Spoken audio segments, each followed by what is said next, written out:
فیض احمد فیض صاحب لاہور جیل میں تھے۔ آپ کو عدالت لے کے جانا تھا کہ راستے میں پولیس کی وین خراب ہو گئی اور فیض صاحب کو ایک ٹانگے پہ بٹھایا گیا۔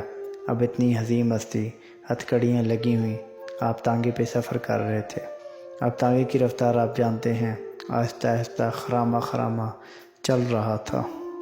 اتنے میں بہت سے لوگ صرف فیض صاحب کو دیکھنے کے لیے ساتھ جمع ہو گئے۔ جب آپ دوبارہ جیل میں پہنچے تو آپ نے ایک نظم لکھی: چشم نم جانے شوریدہ کافی نہیں، تہمت عشق پوشیدہ کافی نہیں، آج بازار میں پابجولہ چلو، یعنی ہتھ کڑیاں اور زنجیریں لگی ہوئیں۔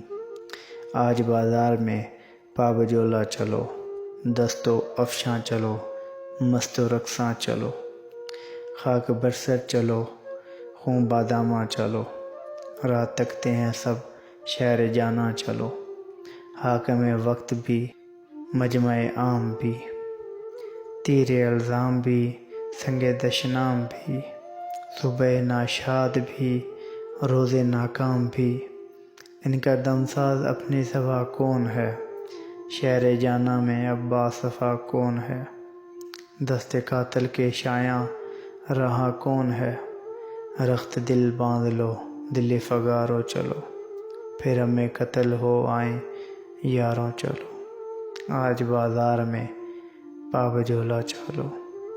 عظیم لوگ، عظیم داستانیں۔